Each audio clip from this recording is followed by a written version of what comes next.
आपकी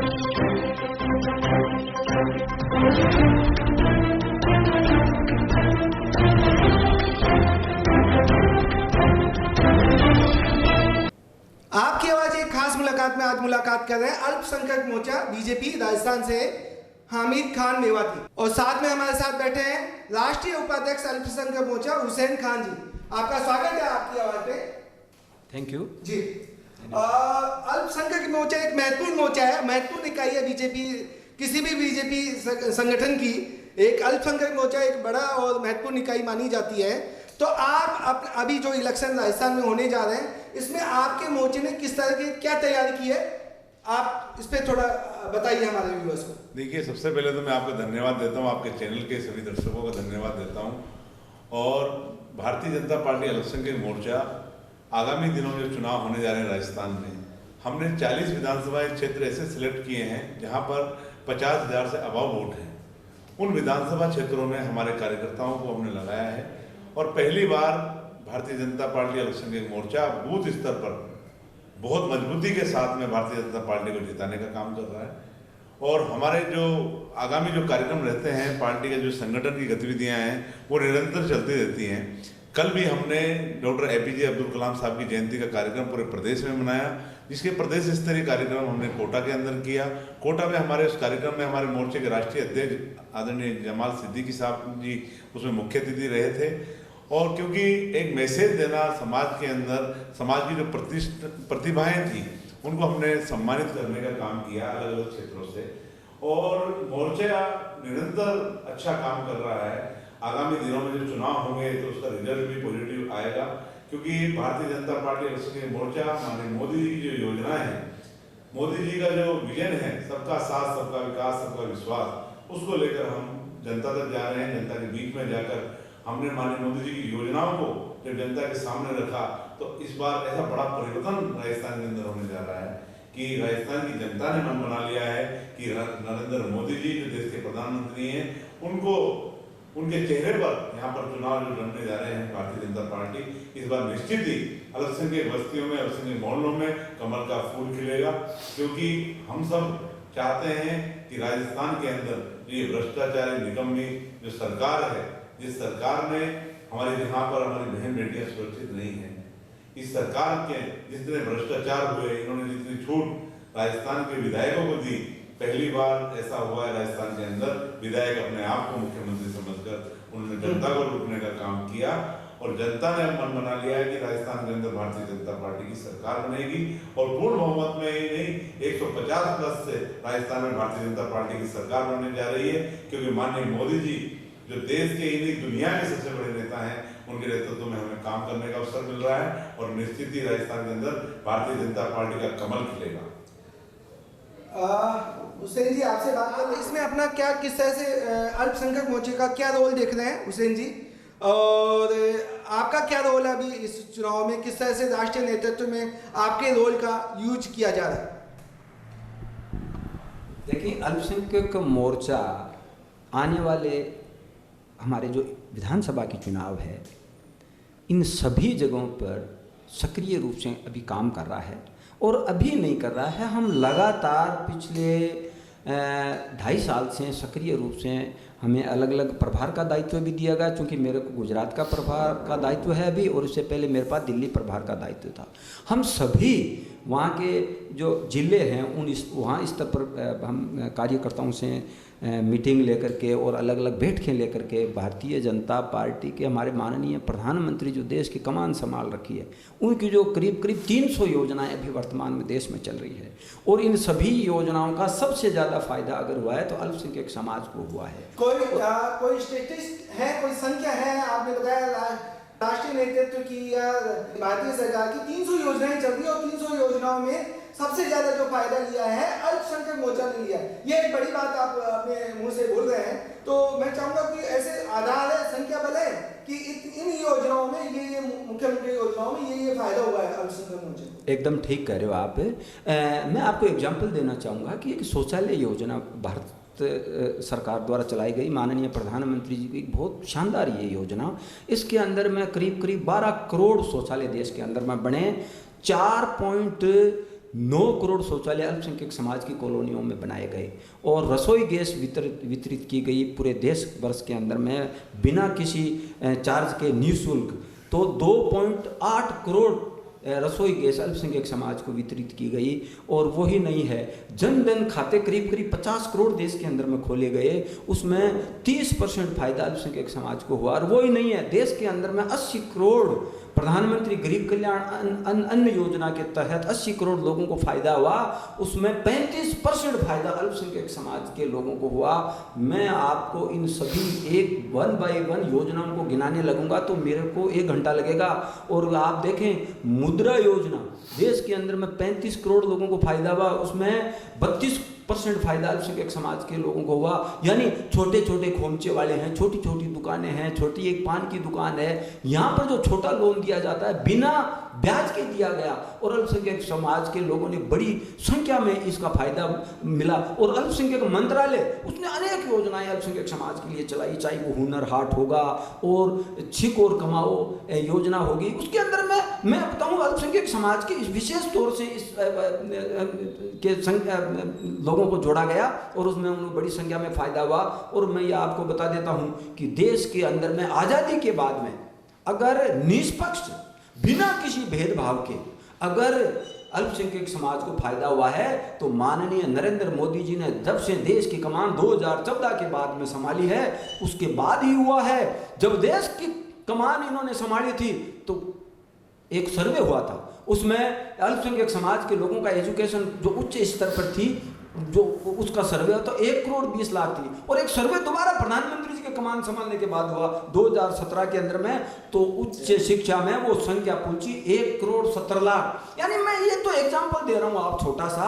इसलिए देश के अंदर में अगर फायदा अगर किसी भी योजना का हुआ है, निष्पक्ष रूप से हुआ है, बिना किसी दलाल के एजेंट के हुआ है, डायरेक्ट अगर खातों में पैसा आया है तो वो माननीय प्रधानमंत्री जी के नेतृत्व में आई है। और मैं आपको बता देता हूं, जब कोरोना काल की इस मुसीबत घड़ी के अंदर में जब लोग बेरोजगार हो गए थे, लोगों के पास में रोजगार नहीं था, तो माननीय प्रधानमंत्री जी ने इस देश के गरीब मुस्लिम तबके को संभाला, उनके जनधन खातों में पैसे ट्रांसफर किए गए और 5 किलो अनाज प्रत्येक घर तक पहुंचा। ऐसा संबल माननीय प्रधानमंत्री जी की योजनाओं से मिला।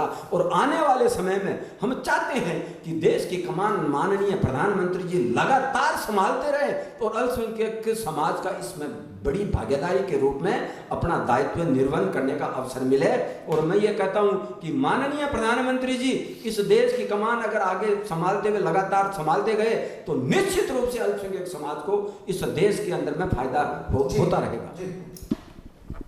अल्पसंख्यक मोर्चे के मीडिया प्रभारी मुराद अली शेख, ये आप क्या बताना चाहेंगे अल्पसंख्यक मोर्चे को, किस तरह से क्या फायदा है और आप क्या करने जा रहे हैं एज ए बीजेपी के अल्पसंख्यक मोर्चे के मीडिया प्रभारी होने के नाते? अब देखिए, ऐसा है, आपके चैनल के दर्शकों को आपके चैनल के माध्यम से सबसे पहले मैं अवगत करा दूं कि भारतीय जनता पार्टी अल्पसंख्यक मोर्चे का एक पार्ट है और जिस तरीके से 7 मोर्चे इस संगठन में काम कर रहे हैं, उनमें से एक मोर्चा जो है अल्पसंख्यक मोर्चा, वो भी काम कर रहा है पूरे हिंदुस्तान में। देखिए, सबसे पहले आपको समझना पड़ेगा कि भारतीय जनता पार्टी की प्रस्तावना और भारतीय जनता पार्टी की कार्यशैली को आपको समझना पड़ेगा। अंत्योदय के नाम पर पंडित दीनदयाल उपाध्याय जी ने जिस योजना को मूर्त रूप देने का काम किया, उनकी सोच को ज़मीन पे उतारने का काम किया, वो भारतीय जनता पार्टी की सरकार ने किया। राजस्थान में माननीय भैरू सिंह शेखावत जी की सरकार ने राजस्थान के उस अंतिम पंक्ति के व्यक्ति की सेवा करने का काम किया जहाँ तक कभी विकास नहीं पहुँचा था। उसके बाद लाल किले से माननीय प्रधानमंत्री नरेंद्र मोदी जी ने देश की जनता का आह्वान किया और उन्होंने कहा कि सरकार गरीबों को समर्पित सरकार है, गरीब कल्याण के लिए सरकार है। उसी सोच को आगे बढ़ाते हुए जब भारतीय जनता पार्टी के संगठन ने काम किया तो निश्चित तौर पर अल्पसंख्यक मोर्चे को भी यही दायित्व मिला। और राजस्थान में हमारे प्रदेशाध्यक्ष जो नवीन नियुक्त प्रदेशाध्यक्ष हैं हमीद मेवाती जी के नेतृत्व में इस सरकार की इन नीतियों का राजस्थान में बड़े जोर शोर से प्रचार प्रसार किया गया और उसी का नतीजा है कि आज राजस्थान के लाखों की तादाद में अल्पसंख्यक समुदाय के पढ़े लिखे युवा भारतीय जनता पार्टी से जुड़कर काम कर रहे हैं। और अभी जैसे उन्होंने बताया, कल कोटा में बड़ा बेहतरीन प्रदेश स्तरीय कलाम साहब की जयंती का कार्यक्रम हुआ, वहाँ खुले तौर पे कहा गया एक बनो, नेक बनो, कलाम बनो, और कलाम साहब को सलाम किया गया। कलाम जैसे लोगों को ढूंढने के लिए अल्पसंख्यक मोर्चा लगातार रूप से प्रयत्नशील। जी। कलाम जैसे लोगों को ढूंढने के लिए पूरा मतलब मैं समझता हूँ हिंदुस्तान का हर एक मतलब बंदा लगा हुआ है। अल्पसंख्यक मोर्चे में मोदी जी कहते हैं कलाम बनाओ और बनो, तो आपका इसमें क्या विचार है? क्या अल्पसंख्यक मोर्चा लगातार काम कर रहा है, सालों से काम कर रहा है बीजेपी में, लेकिन उतना प्रभावी रूप से मूर्त रूप में शायद वोटों को कन्वर्ट नहीं कर पा रहा? क्या इसमें कोई कमी रह गई आपकी? देखिए, ये हमारी जो विपक्षी पार्टियां जिस तरह का प्रचार करते हैं, राजस्थान की जनता अब समझ चुकी है इस विपक्षी पार्टी को। और राजस्थान के अंदर माननीय मोदी जी ने जो काम किए हैं, माननीय मोदी जी की जो योजनाएं इस राजस्थान के अल्पसंख्यक समाज के लोगों को मिली है, निश्चित ही बहुत बड़ा परिवर्तन राजस्थान में आपको देखने को मिलेगा। क्योंकि राजस्थान की आम जनता की अगर किसी ने सुनी है तो उनका नाम है नरेंद्र मोदी। नरेंद्र मोदी का मतलब है अपने सपनों की गारंटी। जब मोदी जी जब यहाँ पे आए, मोदी जी ने जब यहाँ प्रचार किया, रैलियाँ की, तो आम जनता में एक मैसेज गया कि देश के प्रधानमंत्री जी इस राजस्थान का बहुत ख्याल रखते हैं, इस राजस्थान के अंदर कमल खिलना चाहिए। क्योंकि राजस्थान के अंदर जिस तरह से अल्पसंख्यक समाज के लोगों को माननीय मोदी जी की योजनाओं का फ़ायदा मिला है, ऐसा कोई व्यक्ति नहीं है जिसके लिए माननीय मोदी जी ने कोई योजना नहीं चलाई और उस योजना का लाभ उनको नहीं मिला।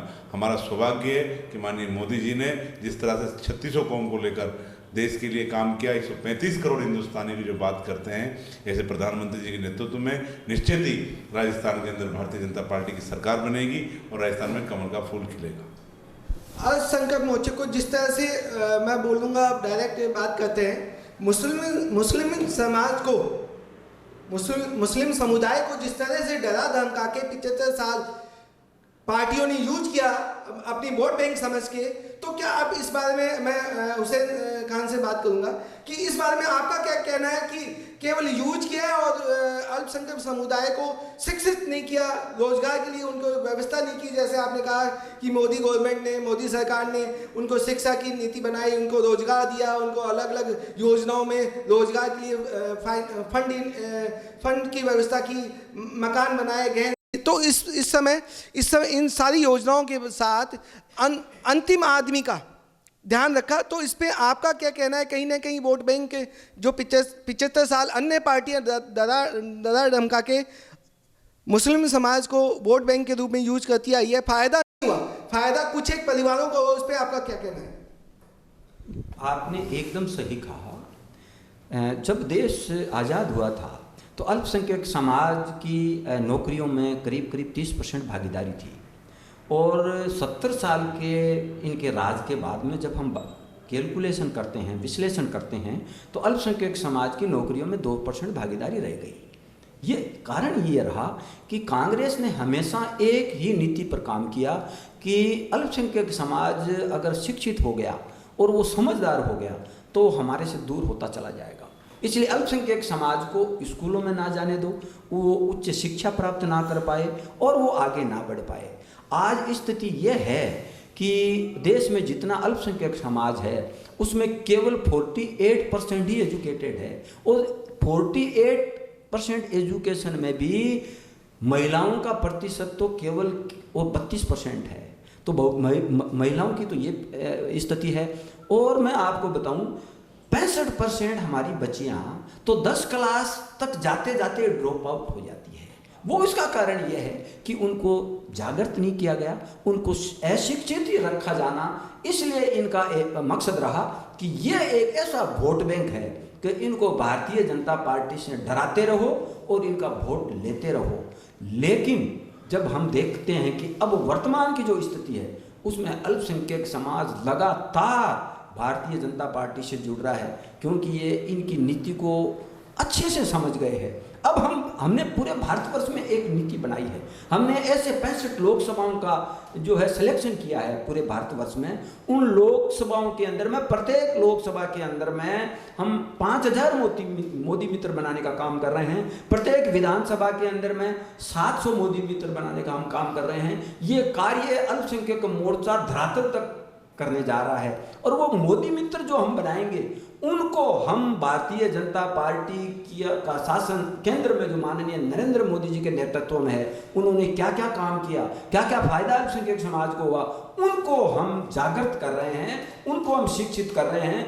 वो सभी मोदी मित्र फिर नीचे तक माननीय प्रधानमंत्री जी की जो योजना है उनको पहुंचाने का काम करेंगे। ये काम हमारा अभी तेजी से चल रहा है और ये अगर हम सफल होते हैं तो निश्चित रूप से हम ये कहते हैं कि आने वाले दिनों के अंदर में ये अन्य जो पार्टियां हैं, जो परिवारवाद की जो पार्टियां हैं, जिनका दादा मुख्यमंत्री था फिर बेटा बन गया, बेटे के बाद में पोता और पोते के बाद में पड़पोता, यानी परिवार आधारित पार्टियां, ये एक ऐसी पार्टी है भारतीय जनता पार्टी जिसमें एक चाय बेचने वाला व्यक्ति देश का प्रधानमंत्री बन जाता है। और ये बात सभी कार्यकर्ताओं पर लागू होती है कि कब किस कार्यकर्ता के पास में फोन आ जाए कि आपको विधायक की टिकट मिल गई, आपको मेंबर ऑफ पार्लियामेंट के अंदर में जाने के लिए आपको आमंत्रित कर दिया गया है, आपको फला फला पोस्ट फला फला दायित्व दे दिया गया है। अगर ऐसा होता है तो वो एकमात्र पार्टी भारतीय जनता पार्टी ही है जो माननीय नरेंद्र मोदी जी के नेतृत्व में देश को आगे बढ़ा रही है और देश ही नहीं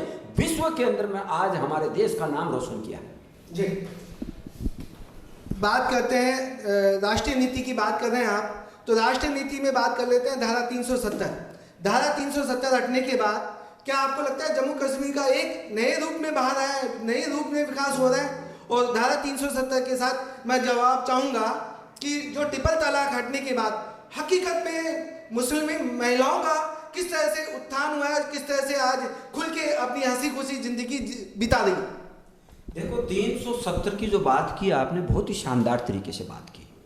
जब हम पहले कश्मीर जाया करते थे तो ऐसा लगता था कि हम किसी विदेश में जा रहे हैं, ऐसा लगता ही नहीं था हम हमारे एक देश के राज्य से दूसरे राज्य के अंदर में जा रहे हैं। इस तरीके से बॉर्डर पर चेक हमारा चेक किया जाता था जैसे हम कहीं कोई श्रीलंका जा रहे हैं या अन्य किसी देश में जा रहे हैं। तो आज 370 हटने के बाद में कश्मीर हमारा अभिन्न अंग बना, ये एक देशवासियों के लिए बड़ी ही गर्व की बात है। और मैं दूसरी आपको बात बताना चाहता हूं कि 370 हटने से पहले जब हम बात करते थे, एक सर्वे आया 2016 के अंदर में, तो पत्थरबाजों की जो संख्या थी वो करीब 3000 थी।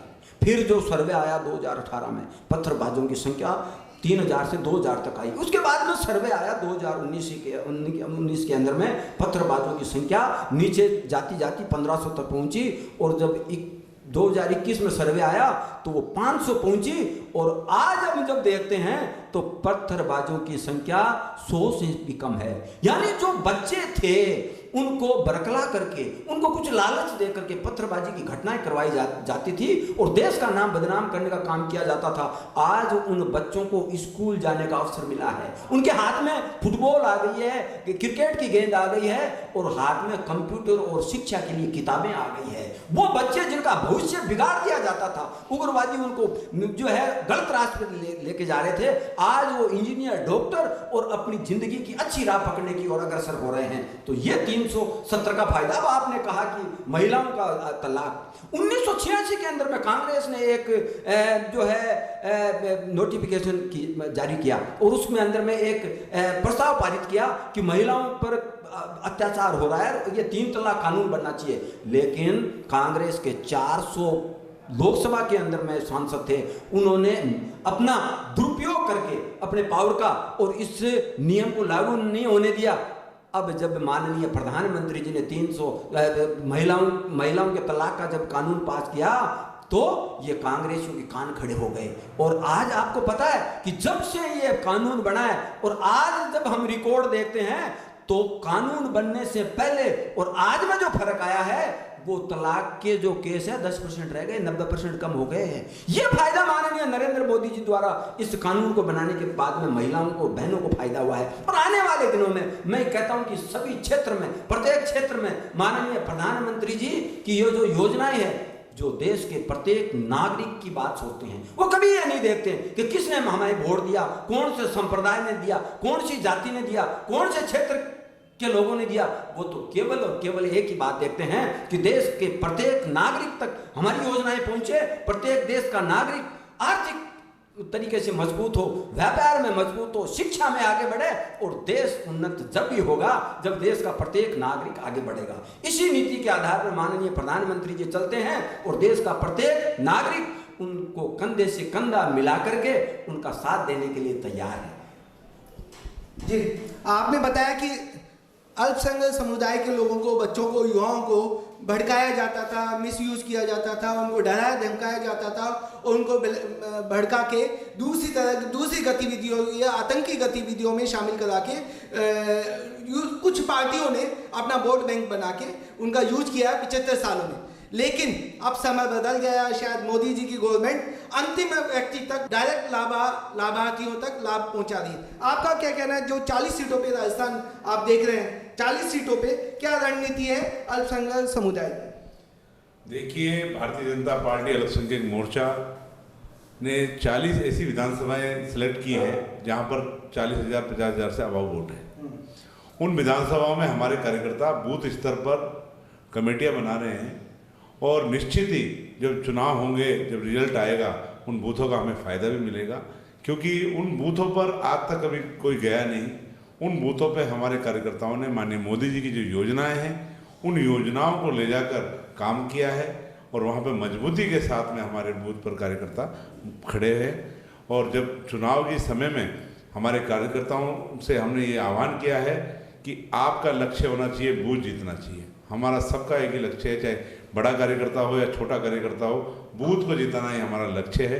क्योंकि अगर हम बूथ जीतेंगे तो निश्चित ही हम प्रदेश जीतेंगे। प्रदेश में माननीय मोदी जी की बहुत बड़ी लहर है और माननीय मोदी जी ने जिस तरह की योजनाएं इस राजस्थान के लिए उन्होंने जो सौगात दी हैं उसका बहुत बड़ा फायदा इस चुनाव में हमें मिलेगा और राजस्थान में भारतीय जनता पार्टी की सरकार बनेगी। आपने कहा बूथ जीतेंगे, तो आप क्या करें? कितने ऐसे बूथ हैं जहां अल्पसंख्यक समुदाय बहुसंख्यक के रूप में है और कितने ऐसे बूथ है? क्या आप गारंटी ये ले रहे हैं कि उन बूथों को बीजेपी को विजय दिलाएंगे?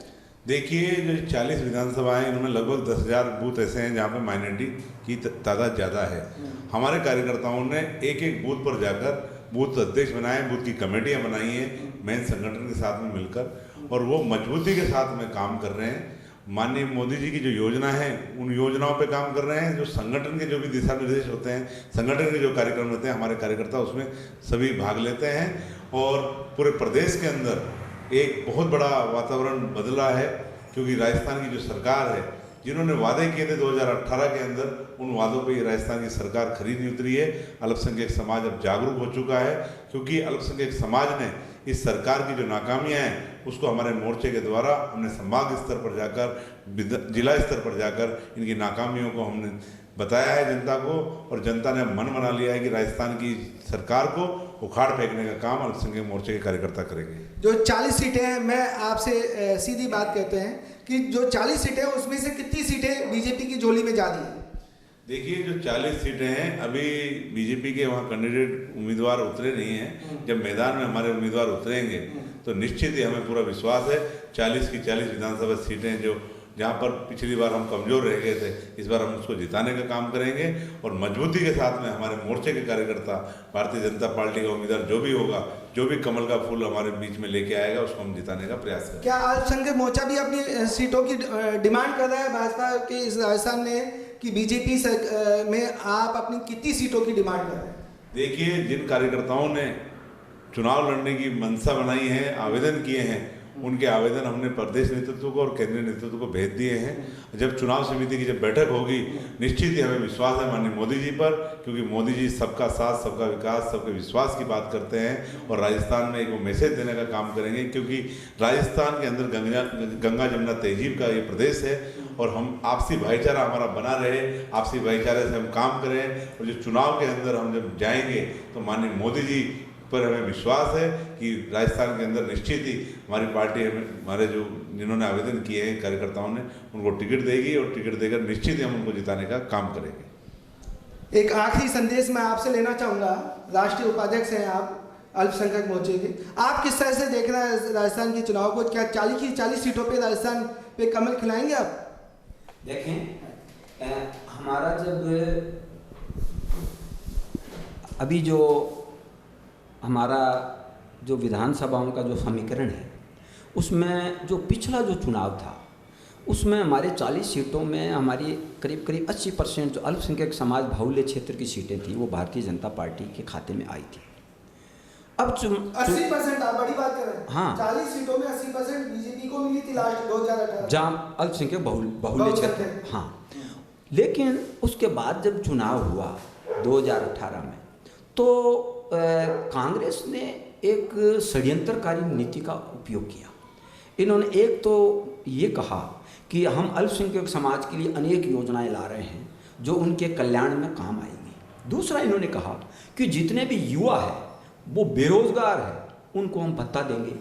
तो एक बड़ी संख्या में अल्पसंख्यक युवा है, इस उनको प्रलोभन के कारण उन्होंने सोचा कि शायद हमें बैठे बैठे घर पर पैसा मिलेगा, अब तो रोजगार की आवश्यकता नहीं है, अब तो रोजगार हो या ना हो, जब कांग्रेस ने घोषणा करती है कि सभी बेरोजगारों को हम भत्ता देंगे, बेरोजगार भत्ता, तो वो उसमें प्रलोभन में आए। और दूसरा इन्होंने कहा कि आज मैं आपकी बात बताता हूं कि अगर राजस्थान में हम किसानों की बात करते हैं तो राजस्थान के अंदर में आज 18% किसान अल्पसंख्यक समाज के हैं। कांग्रेस ने कहा कि जितने भी किसान कर्जे में दबे हुए हैं उन सब का एक मुश्त जो है हम कर्जा माफ करेंगे। तो हम ये कहते हैं कि अनेक ऐसी प्रलोभन की बातें इन्होंने अपने घोषणा पत्र में डाली, लेकिन जब उनकी सरकार आई तो इन्होंने क्या किया, वही जैसा छलिए हमेशा करते हैं। इन्होंने तो अल्पसंख्यक समाज के जो बोर्ड है उनका गठन तक 4 साल तक नहीं किया, और उनका गठन प्रारंभ जब करना प्रारंभ किया इन्होंने, जब समय इनका खत्म हो रहा था और 4 और 5 महीने बचे, तब इनको याद आया कि अब हम जो इनके बोर्ड जो है हमारे 5 या 6 बोर्ड है उनका हम गठन करेंगे। इन्होंने एक मंत्री बनाया जिसके पास कोई पावर नाम की चीज़ नहीं, अगर उनके पास आप जाएंगे तो वो अगर किसी सरकारी दफ्तर में फ़ोन करेंगे तो उनकी कोई सुनता नहीं। तो इस तरीके से इन्होंने छलने का काम किया और उस छलावे में अल्पसंख्यक समाज आया। लेकिन चूंकि अब अल्पसंख्यक समाज बहुत सतर्क हो गया है और इन छलावे को समझ गया है, इन चुनाव में एक मुक्त होकर के अल्पसंख्यक समाज भारतीय जनता पार्टी में वोट देगा, ऐसी धारणा अभी अल्पसंख्यक समाज में है, जैसा कि फीडबैक हमें सभी क्षेत्रों से प्राप्त हो रहा है। और हम भी, हमारा मोर्चा भी सभी राजस्थान के क्षेत्रों में जा ही रहा है और भारतीय जनता पार्टी माननीय प्रधानमंत्री जी की जो योजनाएं हैं उनको गली गली, मोहल्ले मोहल्ले, तहसील, मंडल, विधानसभा तक पहुंचाने का काम कर रहा है। आपका और आगे भी अल्पसंख्यक समुदाय से और अल्पसंख्यक समुदाय के आप प्रतिनिधित्व कर रहे हैं बीजेपी में, तो आपसे बात करते रहेंगे। आगे इलेक्शन है तो हम कंटिन्यू आपसे साथ बने रहेंगे। धन्यवाद, बहुत बहुत धन्यवाद सर। थैंक यू, बहुत बहुत शुक्रिया आपका। शुक्रिया सर।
हैं।